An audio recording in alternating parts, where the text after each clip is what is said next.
মুস্তাফিজুর রহমান ভূঁইয়া। জনাব মুস্তাফিজুর রহমান ভূঁইয়া, আপনার সময় 6 মিনিট। ধন্যবাদ। ধন্যবাদ মাননীয় স্পিকার। আমি প্রথমেই 2026-27 সালের যে বাজেট অধিবেশনে আজকে কথা বলতে পারায় আমি আল্লাহর কাছে হাজার শুকরিয়া জানাই।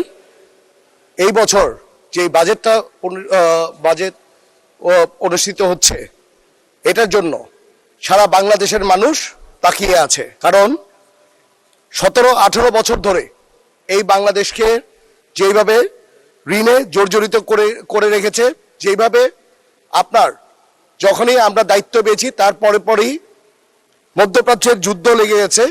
এর মধ্যে 3 মাস 24 দিনের মাঝখানে আমাদের দেশনায়ক তারেক রহমান যেইভাবে করে আপনার সাহসী একটি বাজেট রেখেছে, এর জন্য আমি প্রথমেই ওনাকে ধন্যবাদ জানাই যে এরকম একটি বাজেট রাখতে পেরেছে। যেই বাজেটটি হলো গণমানুষের বাজেট, যেই বাজেটটি হলো মানুষের অধিকারের বাজেট, যেই বাজেটটি হলো স্বাস্থ্যসেবা এবং শিক্ষা ব্যবস্থাকে প্রাধান্য দিয়েছে। কারণ বাংলাদেশের আপনারা জানেন যে শিক্ষাই জাতির মেরুদণ্ড, এর জন্য শিক্ষার দিকে নজর রেখেছে।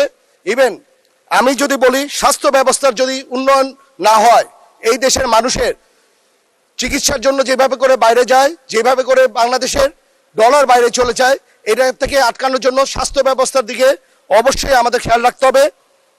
শিক্ষা ব্যবস্থার জন্য আমি বলেছি, আপনার বাংলাদেশের যেই বাজেট বলতে আমরা যেটা বুঝি, এর পরের দিন নিত্য প্রয়োজনের দাম বেড়ে যাবে। বাংলাদেশের ইতিহাসে এটাই প্রথম যে বাজেটের পরে বাংলাদেশের বাজেটে কোনো প্রকার এফেক্ট করে নাই, কোনো ধরনের কোনো নিত্য প্রয়োজনের দাম ইনক্রিজ করে নাই। আজকে আপনি ব্যবসায়িকদের জন্য বাংলাদেশে এই প্রথম একটি বাজেট হয়েছে, যে এই বাজেটটি লং টাইমের একটি প্রসেস আছে, যে বাইরের ওরা যদি ইনভেস্ট করে ওরা জানবে যে কত বছর কত টাকা ওদের ট্যাক্স দেওয়া লাগবে। আপনার ওয়ান স্টপ সার্ভিসের বিভিন্ন আপনার যে কোম্পানি যদি গঠন করে, ওয়ান স্টপ সার্ভিসে এই কোম্পানিগুলি গঠন করতে পারবে। তরুণদের জন্য স্টার্ট আপের ব্যবস্থা করে, স্টার্ট আপ প্লাস হলো আপনার ফ্রিল্যান্সের জন্য ট্যাক্স ফ্রি, ইভেন তাদের বিভিন্ন প্রণোদনা দেওয়া হচ্ছে। বাংলাদেশের ইতিহাসে এরকম বাজেট আগে হয়েছে নাকি আমার জানা নাই, তবে এত সুন্দর বাজেট করাতে আমি অর্থমন্ত্রী ইভেন তারেক রহমানকে আমি ধন্যবাদ জানাই। এখন আমি নারায়ণগঞ্জের ছেলে হিসাবে কয়েকটি কথা বলি। বাংলাদেশের জিডিপির 7.5% নারায়ণগঞ্জের অবদান রাখে জিডিপিতে। ওয়ারেস নারায়ণগঞ্জের জিডিপি এতটুকু অবদান রাখার পরও নারায়ণগঞ্জকে বি ক্যাটাগরি একটি জেলা হিসাবে করে রেখেছে। আমি আশা করব এটা অতি শীঘ্রই যাতে নারায়ণগঞ্জকে এই ক্যাটাগরিতে একটি জেলাতে পরিণত করা হয়।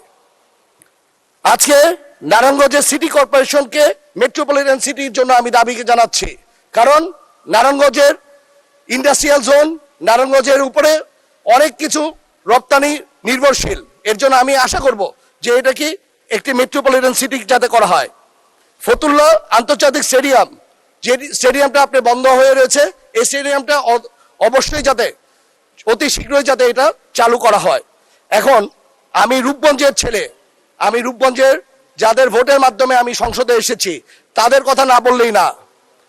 রূপগঞ্জে বিভিন্ন কোম্পানি, অসৎ কোম্পানিরা আমাদের কৃষি জমি বালি দিয়ে কৃষি জমিগুলিকে ভরে রাখছে। আমি আশা করব ওদের শাস্তির আওতায় যাতে না হয়। কারণ রূপগঞ্জের মানুষ রূপগঞ্জের বাড়ি ঘরে থাকতে পারছে না, তারা কৃষি জমি ভরে ফেলছে, তাদের বাড়ি ঘরগুলি বালি দিয়ে ভরে ফেলছে।